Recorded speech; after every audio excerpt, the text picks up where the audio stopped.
Yes, maybe. I was really looking forward to reading it to you. Go ahead, I'm listening. Okay. So, how well acquainted are you with his initial campaigns in Gaul? Pretty well acquainted with all things Julian, so go Okay. ahead. Okay. So, as you well know, then he was assigned to Gaul after taking over from his. I'm not sure if it was his brother. I think it was his brother, right? His brother Gallus had been in Yeah. command there. Set up there by um, Constantius, which would be their cousin. He would be the son of Constantine, and they would be the sons of the brother of Constantine, who Constantine had murdered, or was it Constantius? I'm not sure. One of them.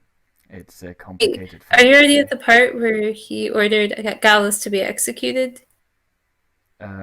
Gallus was executed. Was he executed, or was he just killed in battle? He was. Did you get to? Okay. No, Gallus died He didn't before. die.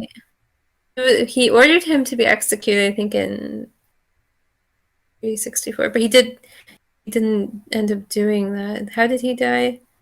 Gallus died. How did Gallus die? Gallus died at the hands of. Let's see. I don't know too much about Gallus, to be honest with you. Oh yeah, as Caesar, he dealt with the Jewish revolt led by and ruled from Antioch, but the senior emperor came to mistrust him, that being Constantius, and ultimately had him assassinated and replaced by his younger half brother Julian. Yeah, yeah. So But they yes, actually have a lot in common with Julian in some ways. I'm sure you Well, do. you do. Oh, I do. You remind me of him in some Well, ways. let's just wait for a second. I think we'll get to that. You're talking about his love for. But Nick, there's so much I want to say, and I'm afraid you're going to say it, and I'm going to be like, "You stole my thoughts, Nick." And then, okay, fine. We'll just. Okay, let's just let me explain this. I'm just setting the scene for what I'm about to read. Okay, Um, Let me read that, and I'm sure there'll be more than enough for you to say afterwards. Uh, I'm sorry. yes. Don't apologise. How often do you think I get to talk about these things? How do Okay. you think I felt when I realized what you were talking about this morning? I was like, Yeah, the you Emperor seem you Julian? you seem surprised. Yeah. Oh no, Nick, can I have nothing to myself? No, I love Julian. Because I've actually, there's been a few times I've attempted to rant to people about Emperor Julian, and How nobody was interested. how well acquainted are you as well acquainted with Julian as you are with all the other emperors, or is he just an exception because of his character? I'd say I'm. Just depends. Like some of them aren't very interesting, obviously, or Yeah, some there's not much information on like and I'm sure you can tell me a lot more about Augustus and uh, Constantine and Diocletian that you can tell me about. I don't know, Nerva. yeah, exactly. Yeah. Um, and yeah, I don't know. I just if they catch my fancy, I'll read a lot about them. So it just really depends. Okay, I see. Yeah, I mean sometimes there's some lesser known ones that I just really are interesting and read a lot about. Hmm. Yeah, I don't feel like Emperor Julian's that well known.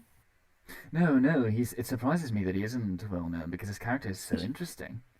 I He's mean, he so, did have a fairly short reign, but but it was still, you so know. full of. It was so eventful and interesting. His personality itself is already sets him apart from most emperors, especially in the times he Um, lived in. It's mm, yeah, but yeah, oh, it going is. going back Yeah. to where I was. So he had just taken over from Gallus, who himself had taken over from. I don't remember what his name was, but he was some pretender who fought Constantius and eventually lost. Um, as some usual Roman general upstart who was actually a pretty capable military commander, but nothing much aside from that. He actually um, really ruined Gaul, and Gallus, despite what his name what might suggest, didn't do much better either. They were just You- yeah milking Gaul for all of its money and some of that money went to barbarians to keep them at bay, but not that that did keep them at bay, because it is the nature of the germ to. Is that the guy who ruled for 3 months? Oh, Gallus. Yes. Oh, the other one you're talking about. I mean, I don't know exactly how long he ruled. I just know that he was a rebel. He rebelled against Constantius. Or was it Constantius? Or I think it might have been Constans who was ruling there before him. I'm not entirely sure. It gets really complicated, and honestly, when I get to Okay, I just want to make sure we're talking about the same one. This is the one after Gallus, right? no, after Gallus, it's Julian that takes power. Yeah, but there was this other one. What is his name? Because I think we're talking about the same guy. He rebelled. No, the rebellion came before Gallus. Or Gallus. Yeah, it was when. Am I thinking? It was after that Constantius saw himself forced to look for some candidate to Caesar, and he was like looking around at his family, and then he remembered that he had these two cousins that he had, kept more or less prisoner. It's like, okay, well, I can try with the elder one, and that failed miserably because the guy was very bitter and for the revenge. He was very, very zealous too. He was kind of crazy, and yeah, so he didn't trust him very much, and had to have him replaced with Julian. Okay, yeah. Yeah. I totally. Doesn't really matter. I'm just setting the stage. No, I don't understand. There was another emperor, like I forget what year it was, but a different one. He only ruled for 3 months, but he rebelled. It was against. I don't know. Was it after Commodus died? Don't think so. Oh no, you're probably thinking of the Gallic Empire, of the crisis of the 3rd century. What was his name? Tetricus? The one that got crushed by Aurelian, basically. No. Okay. I'm thinking of a different Gallus. Okay. First of all, I got confused. Yeah, no, this other Gallus got. Sorry, go on. His own troops. This is the Gallus I'm thinking of, and the guy who took over after him, also funny enough, died because of his own troops. Killed him. But he also rebelled. That's why it got me confused. He rebelled against who was it? I think rebelled against. Invasion of the Goths happened. What the heck? And he rebelled. Sorry, when the Goths invaded. Which invasion? Okay, so it was in like. I'm getting my emperors mixed up today. Hold on. I think. Is 2. I think it was somewhere around 253. Yes, I think I know who you have. He is Tribunianus Gallus. Thank you. Yes, he was.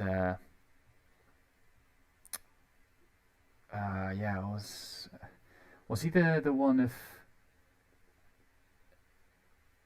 Oh God, what was his? He reigned directly after Gallus died, and for 3 months. He died too. Jesus, I don't remember. It's one of those in the crisis of the 3rd century they just forget about. So yeah, another soldier general. Okay, a soldier general thing. The only interesting thing about this guy is, I think that like he kind of messed things. He like really fucked things up, to put it politely, and was part of the reason why why Greece was invaded. Yeah. Is he the one that? No, that comes later with. God, what was his name? I don't remember, but no, it comes later because Alaric was there, and Alaric is the one that goes on to sack Rome. So no, that's different times, different centuries. There are too many Roman emperors. Yeah, and again, most of them are like these generals that just take power and are supplanted by another one of their kind That's like 6 months later. So it's not. and that's what he did. He seized power from Gallus because Who did? uh the other guy, I forget his name. This guy seized power from Gallus. He was so unimportant. Seriously. Like Okay. 3 months he reigned. And because he was trying to take the power is why eventually Greece was invaded by the Goths. So there you go. Okay. Not too familiar with that story. I'll have to look into it. But I'm yeah, so no. sorry, Nick. This is a different Gallus. This is I know the other the nephew of completely different. nephew of Constantine. So well, he took over from that upstart from before, and he didn't improve the situation much. He pretty much did the same as the previous one. Uh-huh. Uh, and so after Constantius got rid of him, he sort of was like, at first he didn't know what to do. He didn't know who to pick, but his wife Eusebia was actually very fond of Julian for some unknown reason, and she was actually a pretty temperate and pretty eloquent person too. And so after a while, she convinced Constantius to give Julian a chance when he wasn't too convinced about it because he had just given his brother a chance, and well, that didn't turn out very well. And and so Julian at that time was studying at the academy in Athens with the Platonists. Right? And he enjoyed that life. He was born for it. He was perfectly happy, and so he Just wasn't wanted very. to be with his books. Yeah, sorry, the dog just farted again. Oh, it smells foul. He just wanted to be with his books and to discuss philosophy by the olive groves with his Greek buddies. He was very fluent in ancient Greek too. At that time, it wouldn't have been ancient, but you know. And suddenly he got the news that he was to go to Milan, and knowing that his brother had just gotten deposed, he thought that was a death sentence. And the only reason he didn't immediately try to run away was because he was, at least Gibbon mentioned. I don't know if he was how serious he was about this. Maybe it was just a metaphor of some sort, but he was convinced that Minerva was standing by his side as he left Athens. But yeah, Huh. he got to Milan, and as it turns out, he's not going to murder him just in case. He's going to make him Caesar and leave him in command of the troops in Gaul. And the situation in Gaul was a bit bleak. And obviously, aside from the theory, Julian probably has no experience, and he has no experience commanding troops, no idea what to do. Uh, but to everyone's surprise, he actually turns out to be a brilliant military commander. Probably Yeah. because he probably read he probably read Caesar's writings. He probably read about Alexander's campaigns. He probably knew all the So ins well and outs read. of warfare, and so he just needed to apply them. And at first he just repulses the Gauls. He has some trouble there because his subordinates are not very loyal, and they just sort of go their own way and mess with his plans. But after a while, he gets everyone in line, and when he does, he just not only does he kick back the Germans back over the Rhine, he also starts leading punitive campaigns against them and just starts raiding their territory. Um, Gibbon mentions that Caesar had only ever crossed the Rhine and stayed there for a little bit, whereas Julian had accomplished a lot more than Caesar ever could ever dream of, really, in Germania. And he relates. Um, he relates this anecdote where I think the Franks were gathering at some point to for another attack, and just as they were doing that, he ordered some 300 men to sail down the river in complete silence and Hmm. just rain fire on them, and that's just what they did, and all the all the Franks ended up scattering and leaving because they in the middle of the night they just didn't expect it. But yeah, no, he was a very successful military commander. He beat back all the Germans and started rebuilding the cities and the fortifications that had been completely razed at the border. So he got that done, and he got that all done in I think it was in 1 year. Or otherwise, it was like in a couple of years. And in the meantime, he wintered in what would become Paris, right, and Lutetia. he established his court there, and well, the guy who had been in charge of the city before him was also not a very competent person, but he was. He turned out to be an excellent administrator and steward too. And so yeah, everyone started speaking in glowing terms about him, and the word got out of how great Julian was, how great a ruler, and how competent a commander he was. And it was eventually reached the court of Constantius, who, I mean, we're talking not about the usual what one thinks of when one thinks of a Roman emperor, which is the toga wearing character walking into the Senate hall. But we're looking very much at the type of Roman emperor that Diocletian established, which had a lot more of an Asiatic character. It wasn't the first citizen of the state. He was the lord and master of everyone in Rome. He was sort of godlike thing almost. He didn't just wear a toga, he wore the purple toga, and he wore the diadem, and he wore it very much like it would start looking like the Byzantine emperors would look in most people's imagination. And the court was this massive corrupt organism where lots of people could just purchase a title and live off of the state's expense for the rest of their lives while doing nothing of relevance. It was filled with eunuchs, which is a very Asiatic. It's a very, characteristic of an Asiatic court. It was very much Rome. At that time was very much a kingdom. And so yeah, eventually the word got to Constantius's court, and Constantius, being the character who wasn't himself, he wasn't very admirable, you could say. He started suspecting that. Maybe this guy's dangerous. If everyone likes him so much, they might like him more than me. In fact, they probably do, because he's actually doing things.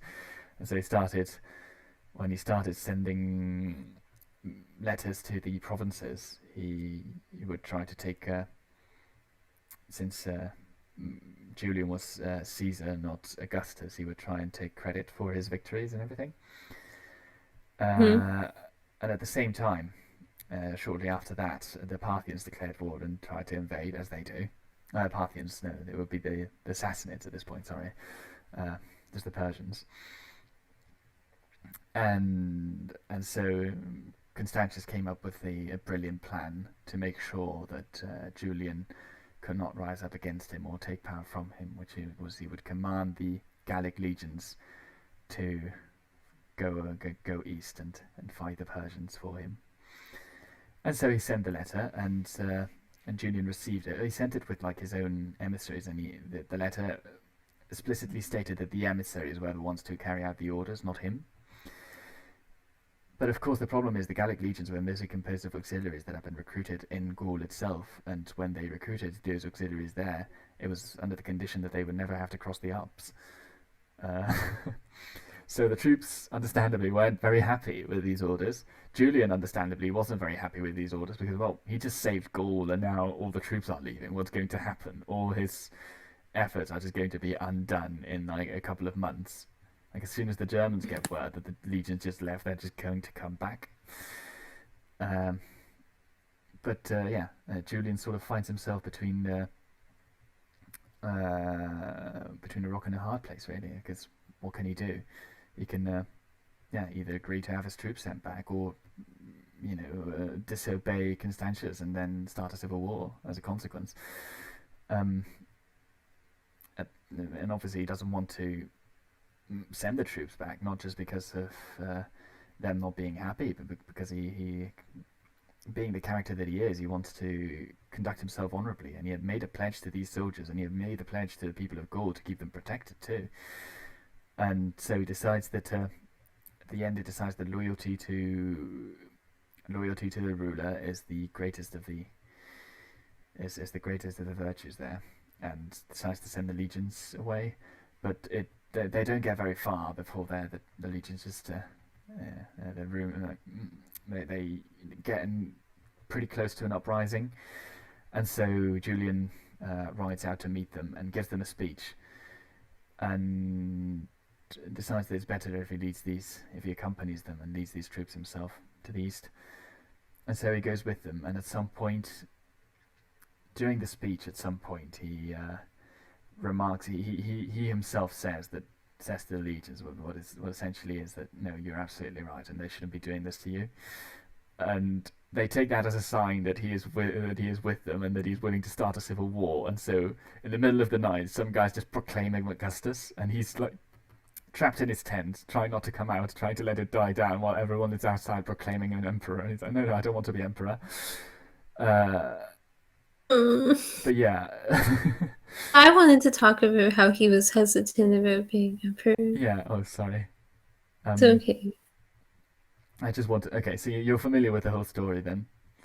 I am. Okay. I'm entirely familiar with everything you said. So he wants. Maybe I got some of the little details wrong there. I don't know exactly how it went, but that's the.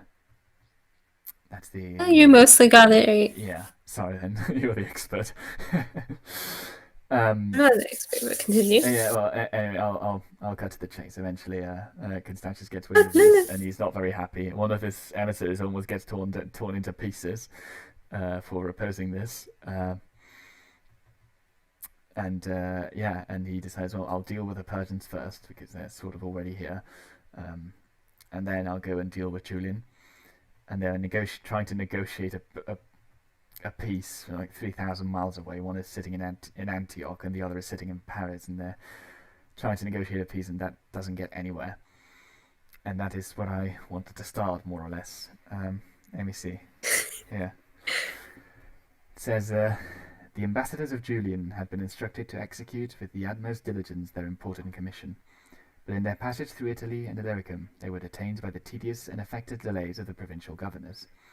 They were conducted by slow journeys from Constantinople to Caesarea in Cappadocia, and when at length they were admitted to the presence of Constantius, they found that he had already conceived, from the despatches of his own officers, the most unfavourable opinion of the conduct of Julian and of the Gallic army. Sorry, the dog is repositioning. It's okay. The letters were heard with impatience. The trembling messengers were dismissed with indignation and contempt, and the looks, the gestures, the furious language of the monarch expressed the disorder of his soul.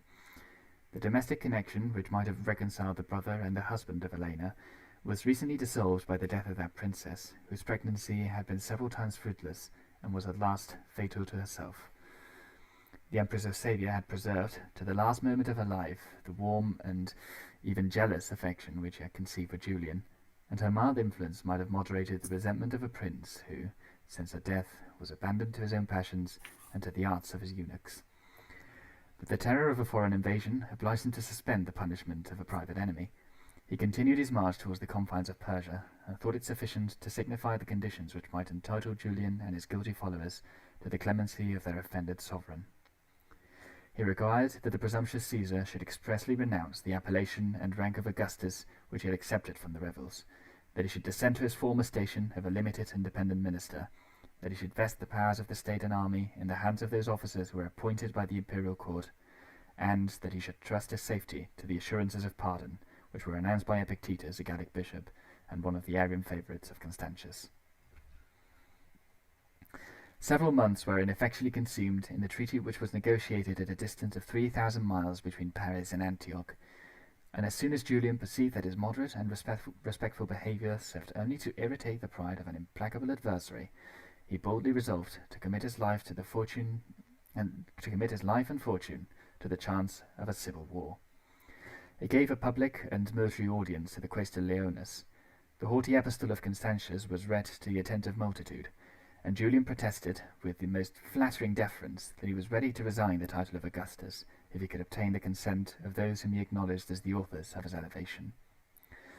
The famed proposal was impetuously silenced, and the acclamations of "Julian Augustus continue to reign by the authority of the army, of the people, of the republic which you have saved," thundered at once from every part of the field, and terrified the pale ambassador of Constantius. A part of the letter was afterwards read, in which the emperor arraigns the ingratitude of Julian, whom he had invested with the honours of the purple, whom he had educated with so much care and tenderness, whom he had preserved in his infancy when he was left a helpless orphan. An orphan, interrupted Julian, who justified his cause by indulging his passions. Does the assassin of my family reproach me that I was left an orphan? He urges me to revenge those injuries which I have long studied to forget. The assembly was dismissed, and Leonis, who with some difficulty had been protected from the popular fury, was sent back to his master with an epistle in which Julian expressed, in a strain of the most vehement eloquence, the sentiments of contempt, of hatred, and of resentment which had been suppressed and embittered by the dissimulation of 20 years. After this message, which might be considered as a signal of irreconcilable war, Julian, who some weeks before had celebrated the Christian festival of the Epiphany, made a public declaration that he committed the care of his safety to the immortal gods, and thus publicly renounced the religion as well as the friendship of Constantius. Sorry, I got a bit excited there. But yes. Yes, Julian, you show him. I like how excited you are. Yeah, I love him. The situation of Julian required a vigorous and immediate resolution. He had discovered from intercepted letters that his adversary, sacrificing the interests of the state to that of the monarch, had again excited the barbarians to invade the provinces of the west. The positions of 2 magazines, one of them connected on the banks of the Lake of Constance, the other formed at the foot of the Curtian Alps, seemed to indicate the march of 2 armies, and the size of those magazines, each of which consisted of 600 quarters of wheat, or rather flour, was a threatening evidence of the strength and numbers of the enemy who prepared to surround him. But the imperial legions were still in their distant quarters of Asia. The Danube was feebly guarded, and if Julian could occupy, by a sudden incursion, the important provinces of Illyricum, he might expect that a people of soldiers would resort to his standard, and that the rich mines of gold and silver would contribute to the expenses of the civil war. He proposed this bold enterprise to the assembly of the soldiers, who inspired them with a just confidence in their general and in themselves, and exhorted them to maintain their reputation of being terrible to the enemy, moderate to their fellow citizens, and obedient to their officers. His spirited discourse was received with the loudest acclamations, and the same troops which had taken up arms against Constantius, when he summoned them to leave Gaul, now declared with alacrity that they would follow Julian to the farthest extremities of Europe or Asia. The oath of fidelity was administered, and the soldiers, clashing their shields and pointing their drawn swords to their throats, devoted themselves with horrid imprecations to the service of a leader whom they celebrated as the deliverer of Gaul and the conqueror of the Germans. This solemn engagement, which seemed to be dictated by affection rather than by duty, was singly opposed by Nebridius, who had been admitted to the office of Praetorian Prefect. That faithful minister, alone and unassisted, asserted the rights of Constantius in the midst of an armed and hungry multitude, to whose fury he had almost fallen an honourable but useless sacrifice. After losing one of his hands by the stroke of a sword, he embraced the knees of the prince whom he had offended. Julian covered the prefect with his imperial mantle, and, protecting him from the zeal of his followers, dismissed him to his own house, with less respect than was perhaps due to the virtue of an enemy. The high office of Nebridius was bestowed on Sallust, and the provinces of Gaul, which were now delivered from the intolerable oppression of taxes, enjoyed the mild and equitable administration of the friend of Julian, who was permitted to practice those virtues which he had instilled into the mind of his pupil. Hang on a minute. My mother's upstairs. I'm going to deliver the dog and I'll come back. 2 hours later. No. Now I can finally show you my masterpiece. Hold on. Your masterpiece? It hurts so bad. When's the pain gonna go away, Nick? What did you do?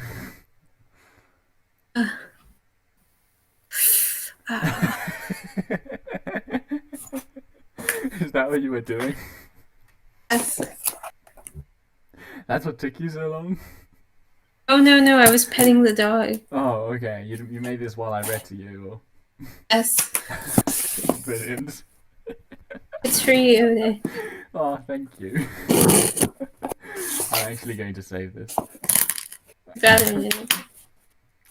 I made it with love and care. Yeah, it's great. Thank you. Julian.jpg. Brilliant. Yeah, Okay. I named it. was debating on naming it King Julian or Emperor Emperor Julian. I Julian. was like, let's go King. You should have gone with Emperor. Any Roman would have, winced and cringed at the mention of the word king. That's true, Nick. Ha. Anyway. Shall we continue? Yes, Nick. Yes. Nick, you look so nice. Oh, thank you. Okay, continue. Thank you. Okay, we were saying, the hopes of Julian depended much less on the number of his troops than on the severity of his motions. In the execution of a daring enterprise, he availed himself of every precaution, as far as prudence could suggest, and where prudence could no longer accompany his steps, he trusted the events to valour and to fortune. In the neighbourhood of Basel, he assembled and divided his army. One body, which consisted of 10,000 men, was directed, under the command of Nevita, general of the cavalry, to advance through the midland parts of Rhaetia and Noricum. A similar division of troops, under the orders of Jovius and Jovinus, prepared to follow the oblique course of the highways through the Alps and the northern confines of Italy. The instructions to the generals were conceived with energy and precision, to hasten their march in close and compact columns, which, according to the disposition of the ground, might readily be changed into any order of battle, to secure themselves against the surprises of the night by strong posts and vigilant guards, to prevent resistance by their unexpected arrival, to elude the examination by their sudden departure, to spread the opinion of their strength and the terror of his name, and to join their sovereign under the walls of Sirmium. For himself, Julian had reserved a more difficult and extraordinary part. He selected 3,000 brave and active volunteers, resolved, like their leader, to cast behind them every hope of a retreat. At the head of this faithful band, he fearlessly plunged into the recesses of the Martian, or the Black Forest, which conceals the sources of the Danube, and for many days the fate of Julian was unknown to the world. The secrecy of his march, his diligence and vigour surmounted every obstacle. He forced his way over the mountains and morasses, occupied the bridges or swam the rivers, pursued his direct course without reflecting whether he traversed the territory of the Romans or of the barbarians, and at length emerged between Ratisbon and Vienna, at a place where he designed to embark his troops on the Danube. By a well-concerted stratagem, he seized a fleet of light brigantines as it lay at anchor, secured a supply of coarse provisions sufficient to satisfy the indelicate but voracious appetite of the Gallic army, and boldly committed himself to the stream of the Danube.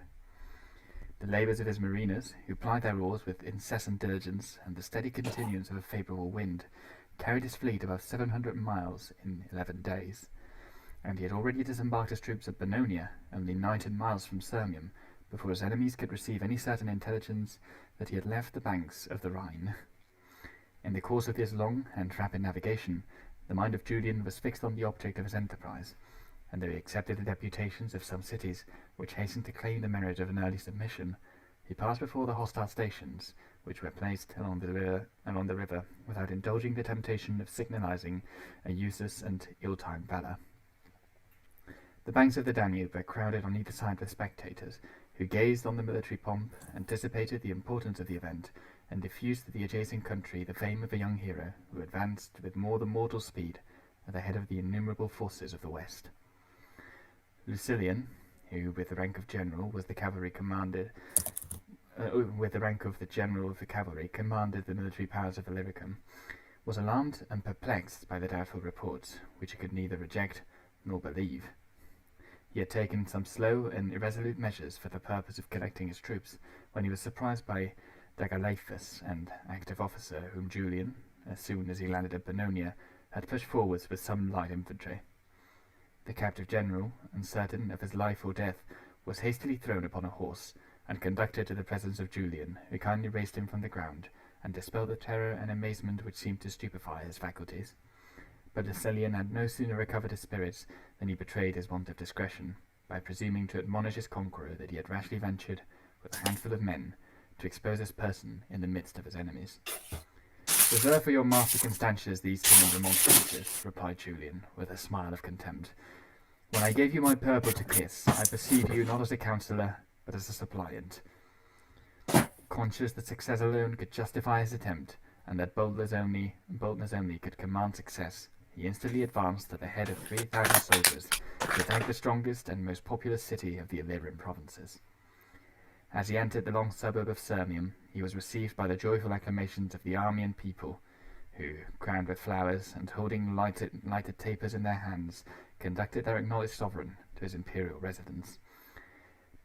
Well, I'm going to stop here for now. Nick, Yes? as much as I'm enjoying this, Yes. it doesn't feel like studying. Just yeah, okay?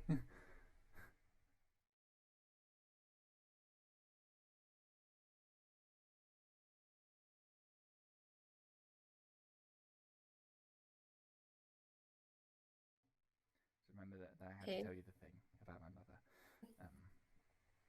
Yeah. What do I think of all that? Yes. I think that for Julian's, what some degenerates would refer to as the B word. Mm-hmm. Beast. Oh, babe. No, he's. I'm kidding. But Emperor Julian, he's. What are you asking about exactly? Let me just point out that Emperor Julian just gathers 3,000 men, which I'm sure the number is no coincidence. Eager. It's just 10 from 300 to 3,000. That's no coincidence. Or maybe it is. I mean, they did count with Roman numerals.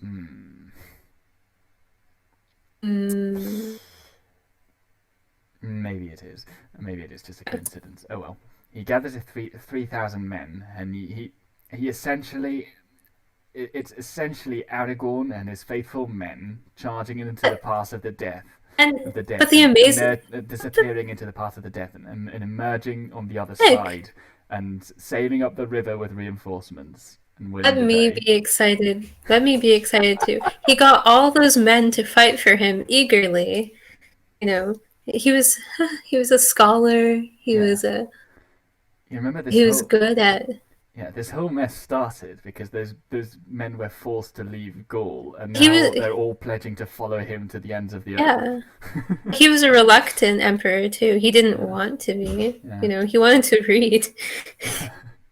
I just wanted to read, damn it. I just wanted to read, and now here I am, involved with all the militaries, and now I'm the emperor. What the heck? That's why he reminds me of you. Why? Because if you were... Yeah. If you were ever in his position, I imagine you'd be like, I don't really want to, but you would do it anyway, and people would be like, we can't let down the snobby British man, so they'd fight. That's pretty funny. I saw the way you talked to the ducks. Oh, right. Yeah. Oh, shouldn't we be studying? No. Okay. Okay, well, no, we'll study when you're here. I'd still like to read just some more to you, so no, we can study tomorrow too, I'm sure. I just really wanted to read this to you because I knew you'd enjoy it. Nick, it's your last day tomorrow. Yeah, why didn't you comment on my parallel between Julian and Aragorn?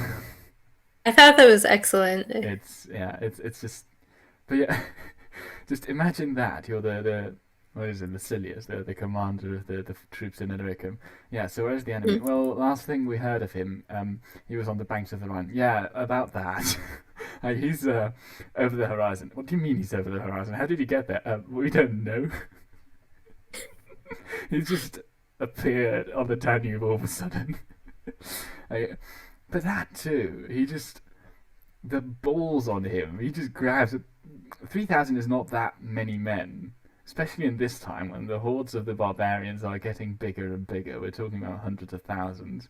And he just goes willingly into the Black Forest. It's called the Black Forest for a reason.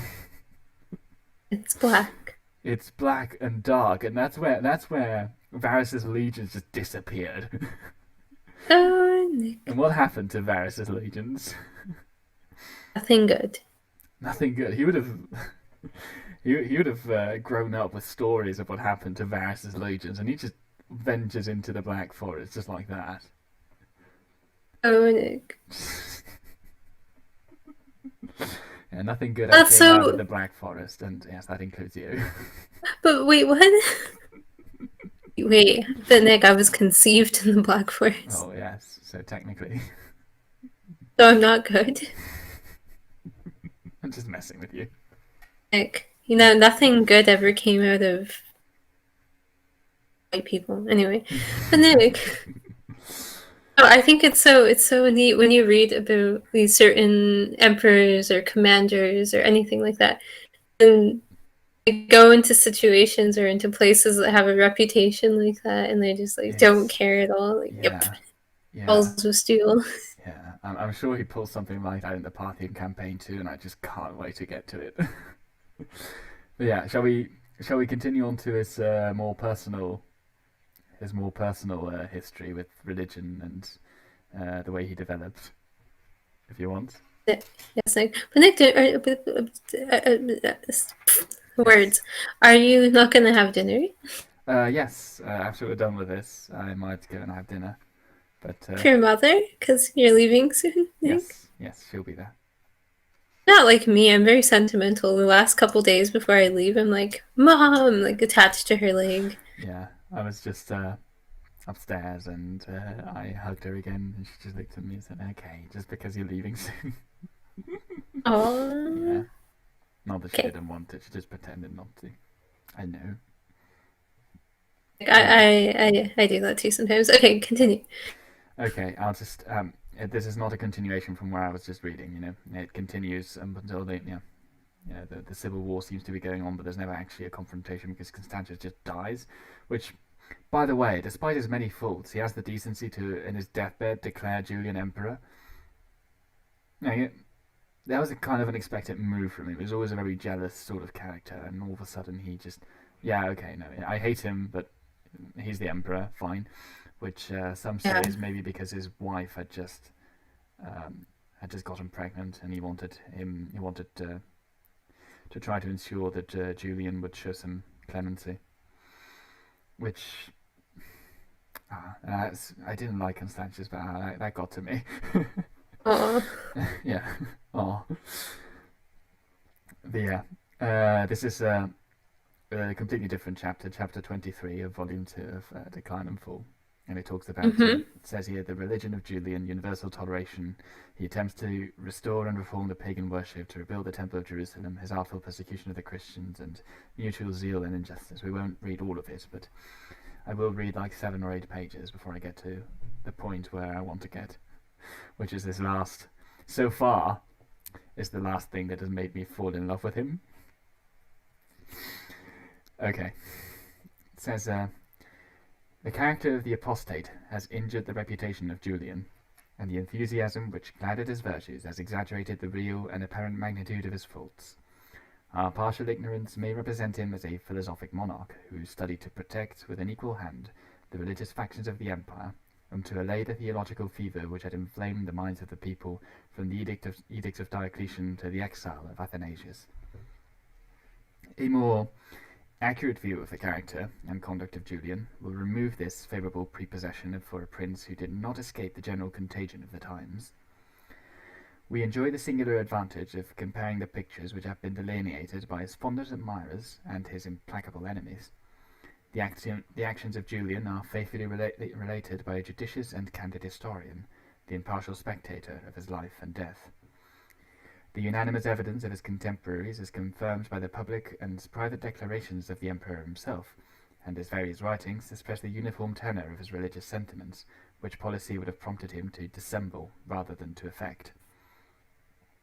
A devout and sincere attachment for the gods of Athens and Rome constituted the ruling passion of Julian.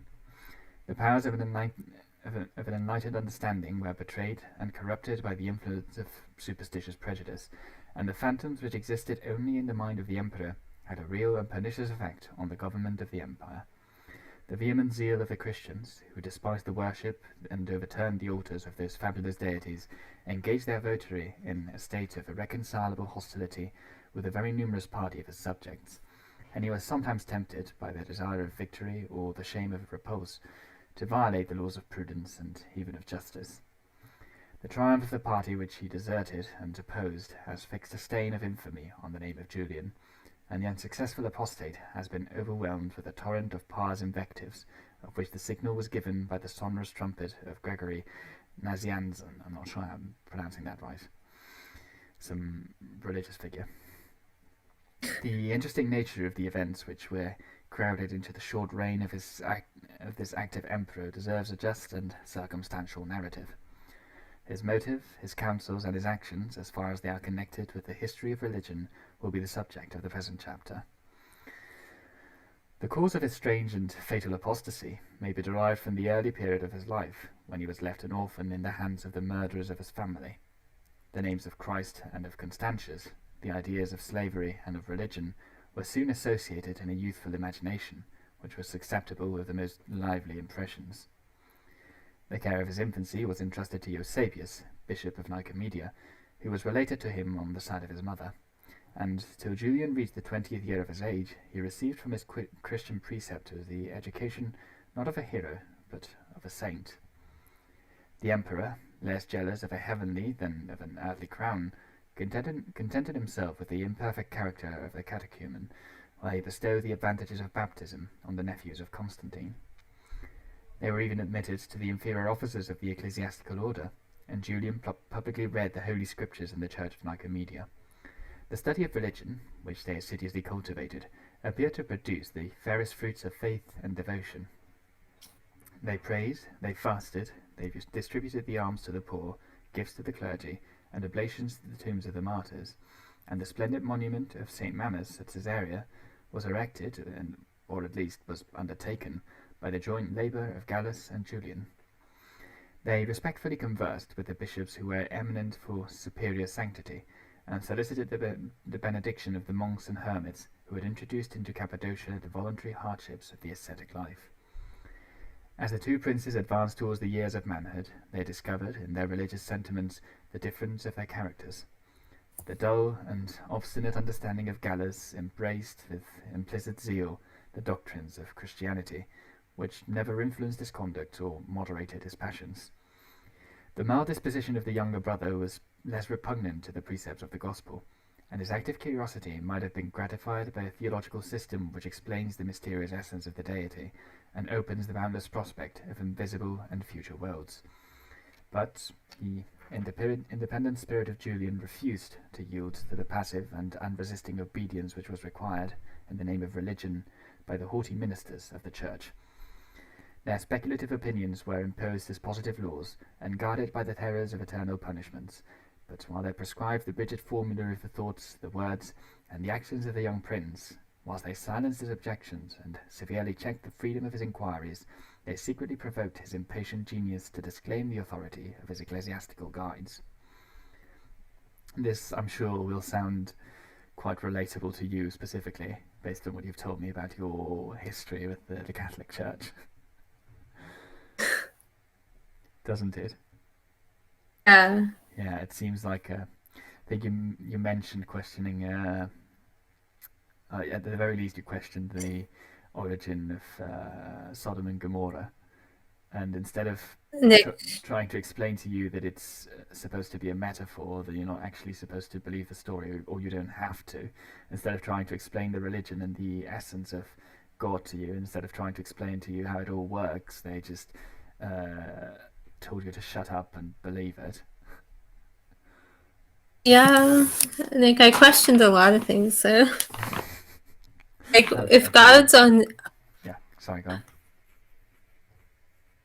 No, I was just going to sorry, say, Nick, I interrupted you. No, I was just going to say, I'm sure you did. I'm sure that's not the only thing you questioned. So please go on. Because I one time asked, I think I was like 12 or something, and I got in trouble because I asked one of my Sunday school teachers, I said, if God is omniscient, why would he allow things to be the way they are? And why would he create the angel, which would, Satan, why would he allow that to happen if he knew he would fall anyway? So did he like just allow that to happen? And all these other, and I got in big trouble. Yep. I had to write, I think on either the chalkboard or some paper, I don't remember quite, but I had to write something like, I will not disobey my teachers, I will not question the Lord, like 100 times. So. And also, I remember that. Allow me. I remember that. Oh, sorry. Yeah, no, you first. Go on. Just one little funny little tidbit is that the teacher didn't know the word omniscient, so I remember that they had to look it up, and then they're really mad. See, I guess what Gibbon is trying to suggest here, it seems to me, is that if they had just tried to satisfy his curiosity, tried to answer his questions instead of demanding his obedience, he might have been more inclined to accept this. And I'm sure the same would have applied to you. Instead of punishing you, they would have just told you, no, they would have just, pointed to the verse of the Bible and tried to explain how, God lets things be this way because it's all part of the test, right? Or I don't know how Christianity works, and that. I don't know how they answer that. I suspect it goes something like that. That might have been more convincing to you than just being punished, which would just put you off the whole thing. Yeah, exactly. Precisely. What I wanted to do is just reread this little bit. It says, What? Shai refused to yield to the passive and unresisting obedience which was required in the name of religion by the haughty ministers of the church. Oh, Nick. Their speculative opinions were imposed as positive laws and guarded by the terror of eternal punishment. Like copying, I will not disobey my teacher and not question the Lord 100 times on the blackboard, which is as close as one can get to an eternal punishment, I think. Oh yeah, by the time you get to the last one, your handwriting becomes chicken scratch, so yes. Where were we? Yes, this is the best part.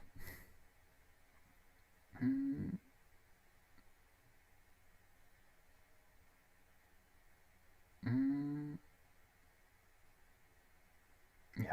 He was educated in the Lesser Asia amidst the scandals of the Arian controversy. The fierce contest of the Eastern bishops, the incessant alterations of their creeds, and the profane motives which appeared to actuate their conduct insensibly strengthened the prejudice of Julian that they neither understood nor believed the religion for which they so fiercely contended. Instead of listening to the proofs of Christianity with that favourable attention which adds weight to the most respectable evidence, he heard with suspicion, and disputed with obstinacy and acuteness, the doctrines for which he already entertained an invincible aversion. Whenever the young princes were directed to compose declamations on the subject of the prevailing controversies, Julian always declared himself the advocate of paganism, under the specious excuse that, in the defence of the weaker cause, his learning and ingenuity might be more advantageously exercised and displayed. Clever little Julian. He reminds me so much of you. Does he now? Yes. I won't lie, I feel flattered, but he'll remind you even more of me in a minute. Continue. Yeah. As soon as Gallus was invested with the honours of the purple, Julian was permitted to breathe the air of freedom, of literature, and of paganism. The crowd of sophists who were attracted by the taste and liberality of their royal pupil had formed a strict alliance between the learning and the religion of Greece, and the poems of Homer, instead of being admired as the original productions of human genius, were seriously ascribed to the heavenly inspirations of Apollo and the Muses.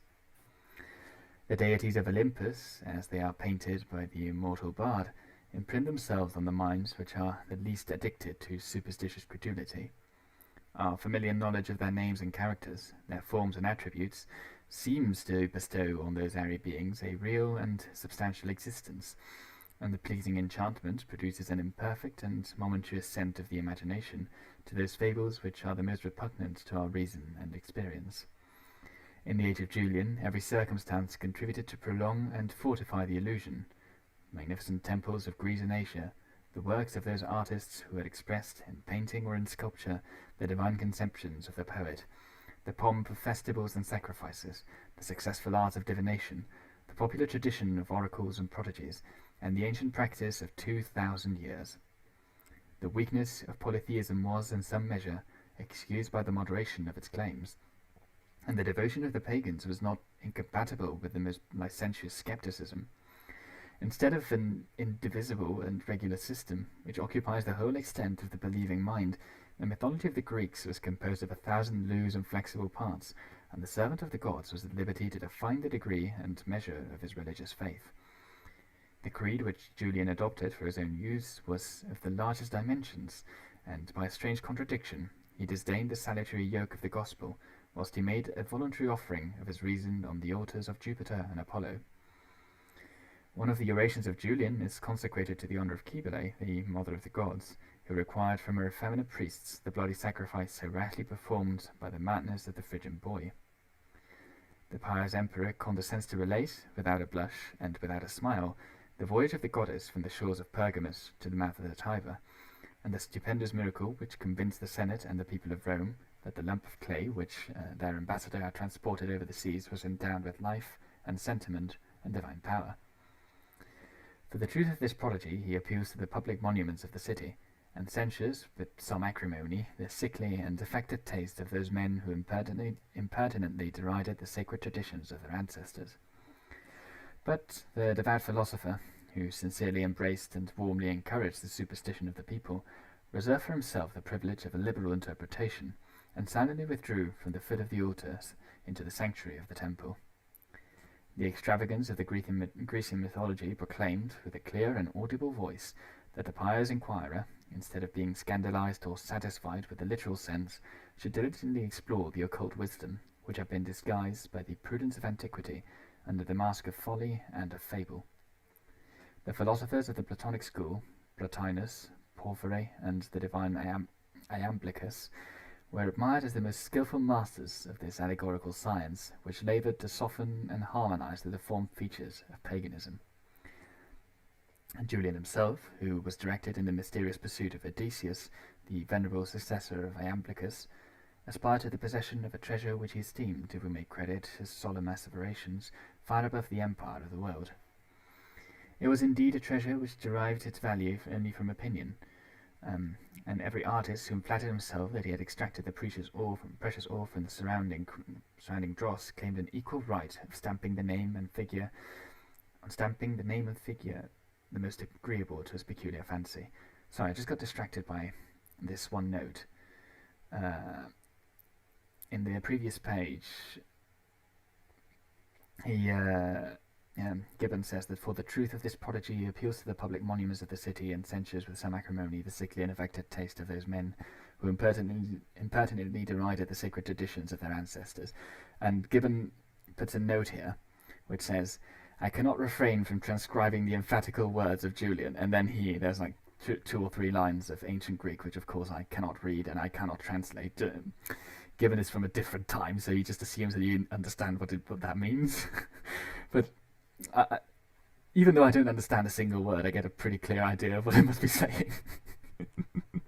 Which is funny, and I love the fact that Gibbon could not refrain from just telling you what he said in his words. But sorry, that was unnecessary. No, it's okay. I appreciate your enthusiasm. Yeah. It was indeed a treasure which derived its value only from opinion, and every artist who flattered himself that he had extracted the precious ore from the surrounding dross claimed an equal right of stamping the name and figure the most agreeable to his peculiar fancy.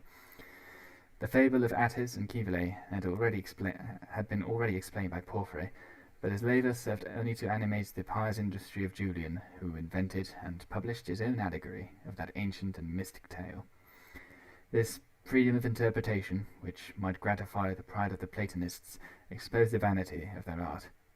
Without a tedious detail, the modern reader could not form a just idea of the strange allusions, the forced etymologies, and the solemn trifling and the impenetrable obscurity of these sages, who professed to reveal the system of the universe.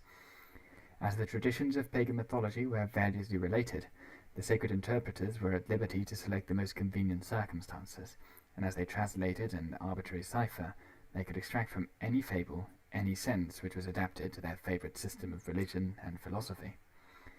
The lascivious form of a naked Venus was tortured into the discovery of some moral precept or some physical truth, and the castration of Attis explained the revolution of the sun between the tropics, or the separation of the human soul from vice and error. The theological system of Julian appears to have contained the sublime and important principles of natural religion. But as the faith which is not founded on revelation must remain destitute of any firm assurance, the disciple of Plato imprudently relapsed into the habits of vulgar superstition, and the popular and philosophic notion of the deity seems to have been confounded in the practice, the writings, and even in the mind of Julian. The pious emperor acknowledged and adored the eternal cause of the universe, to whom he ascribed all the perfections of an infinite nature, invisible to the eyes and inaccessible to the understanding of the feeble mortals. The supreme God had created, or rather, in the Platonic language, had generated the gradual succession of dependent spirits, of gods, of demons, of heroes, and of men, and every being which derived its existence immediately from the first cause received the inherent gift of immortality.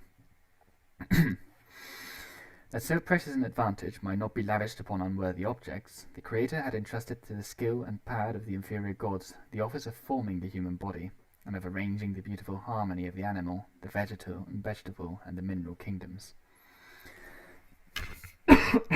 Excuse me. To the conduct of these divine ministers, he delegated the temporal government of this lower world, but their imperfect administration is not exempt from discord or error. The earth and its inhabitants are divided among them, and the characters of Mars or Minerva, of Mercury or Venus, may be distinctly traced in the laws and manners of their peculiar votaries.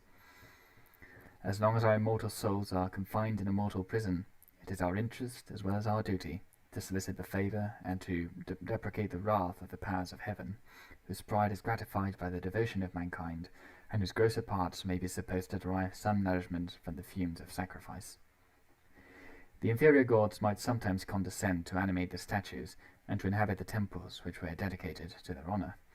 They might occasionally visit the earth, but the heavens were the proper throne and symbol of their glory. The invariable order of the sun, moon, and stars was hastily admitted by Julian as a proof of their eternal duration, and their eternity was a sufficient evidence that they were the workmanship not of an inferior deity, but of an omnipotent king. In the system of the Platonists, the visible was a type of the invisible world. The celestial bodies, as they were informed by a divine spirit, might be considered as the objects the most worthy of religious worship. The sun, whose genial influence pervades and sustains the universe, justly claimed the adoration of mankind as the bright representative of the Logos, the lively, the rational, the beneficent image of the intellectual Father. That's right, Julian praised the sun. Are you about to tell me that you read all of that just to build up to that? Look, I told you he would remind you more of me. Clearly he spent some time looking at the heavens and looking at the motions of the heavenly bodies, and from that he derived the belief that the sun was a representation, a type, as Gibbon puts it. It is trying to approach the idea of God. Praise the sun. Just answer the question. Did you read all of that just to get to that point? That depends on whether you would like me to continue reading or not, because I had intended to stop here, but if that is not something you would like, then I will continue. Okay. Are you saying you want to read more, or you don't want to read more? I don't mind reading more. I mean, we'll get to the part where he decides. Like, there's a part here which I think is more Gibbon than Julian speaking, really. I think it might be Gibbon projecting the ideas of his time onto Julian, but it's interesting nonetheless about religious toleration. I'm sure Gibbon must have been influenced by Locke to some degree. I mean, those were the times. My question remains, did you read all of that just so that you could get to the point about the sun? Let me finish elaborating. Also, there's the part about how he invited the representatives of every sect of Christianity to his palace just to have them bicker amongst them and watch it, which is lovely. But yes, the answer to that question is yes. I really respect I would like to you. point out this before when he talks about. I just said Yeah, sorry. I just said I respect you. I wasn't giving you a negative feedback. Thank you. I thought you were going to, respect your commitment. I thought you were going to reply with the usual pithy, one step forward, 2 steps back. Oh, that was like 8 steps forward. Did all of that just to get to that point. Yes. I was like, if he did it just to do that, I'm gonna like Nick even more. I mean, I really liked reading about his character and the way he develops, but why are you sending me Jews? Sorry. My brother just sent me it. Sorry. Sorry, that was uncalled for. Looks like Okay. Mr. Darcy. Yeah. But I was saying, yeah, no, I really liked reading this fragment about how he thought and how, because I personally relate to him a lot. And yeah, you are right in pointing out some similarities between him and me. Not There's a just, lot. yeah. But I would like to point out that before, you remember when I got really excited and talked about how he declared war on Constantius, and then he basically said, "Well, f you and f your god. I'm trusting my fate to the immortal gods now." Gibbon makes a point of writing "immortal gods" in all capitals, and he does the same here with the sun, which is. I've read it too, Nick. So I know. know. He's what would you say? Maybe eccentric. I like him. Yeah, yeah. He's got his own ideas. I said before that maybe he was like a closeted Gnostic or Hermeticist, which I am now less inclined to believe as, well, definitely not a Gnostic, as those were mainly Christians, but he says that it's better in our time here in the world to, try to appease the lower gods, whereas any Gnostic will tell you that no, the lower gods are to be completely ignored and disregarded, ignore everything physical, focus on the mind. As for Hermeticists, maybe actually, I'm not convinced that this is not some form of Hermeticism. They did, after all, talk about seven creators, or seven, what did they call them, like 7 rings of creation, which were each had like their own agent of creation, each had their own domain, all of which worked under the mind, the workman, which it does mention here. It is funnily close, very similar to Plato's idea of the demiurge, which the Gnostics had too, that all labour under, well, in the case of the Hermeticists, it labours under gods, the spirit, God the light, I suppose you would call it, the big god. Oh yeah, there's a picture of Gibbon. Yeah, he wasn't the most handsome, but he was good with words. I was gonna tell you that you have a lot in common, Nick. With him. With Gibbon? Why? They're both fat.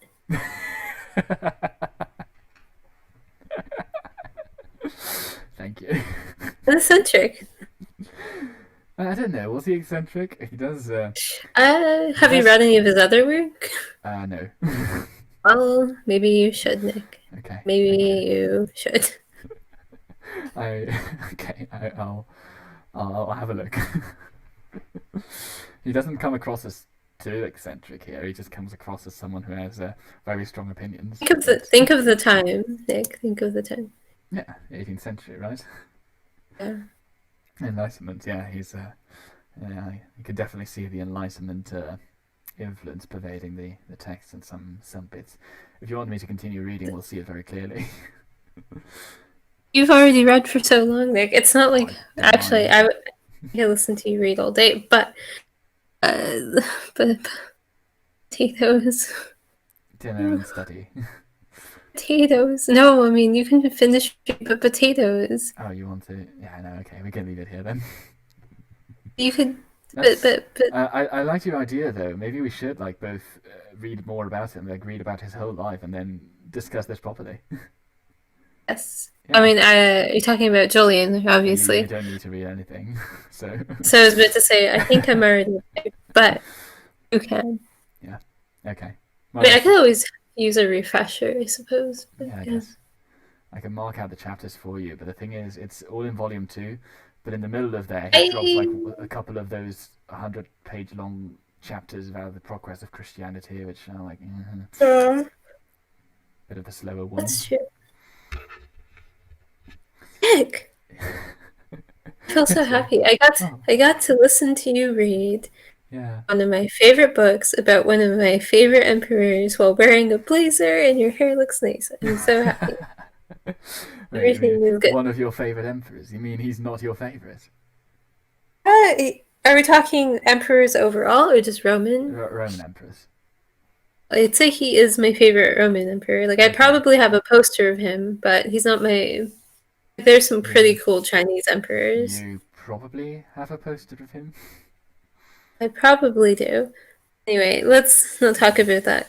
Um, anyway, I just like how relatable he is, though, and how I'm sure oh, to some he's modern readers it will sound very like a very it will sound a bit cliche. Even he's this guy. He's grown up in this very strict cult, basically, and he's while he's being taught about Christ and all, and it's basically the same doctrine that is being taught to this day. And he's seeing the pagan religion, which he must have seen it as like, oh well, these are not fighting amongst each other. In fact, they all seem pretty chill. In fact, if you don't believe anything, they're okay with that too, apparently. And instead of praying to this dead guy and punishing themselves, they seem to be dancing and having fun, and they have their weird traditions. They like burning incense. It smells nice. They seem pretty nice. Maybe I should defend them. These others are that we came to the brink of war because of these some petty discussions about it. There's no other reason than just because some people disagreed on some very small detail of their whole understanding of reality.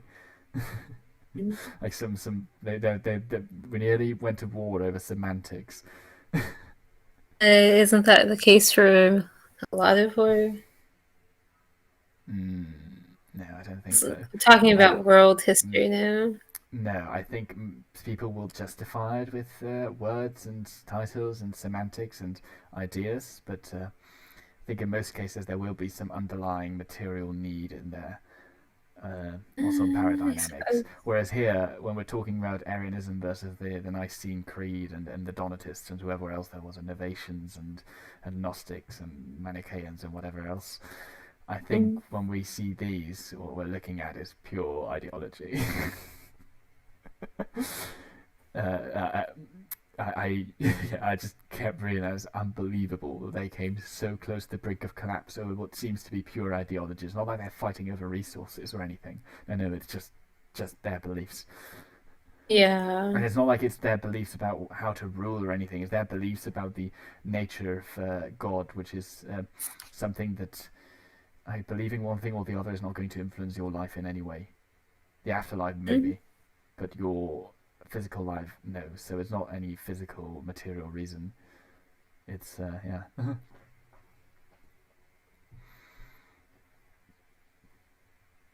you want to go make potatoes? Can you read my mind or something? It's just like, this is interesting, but potatoes. Go ahead.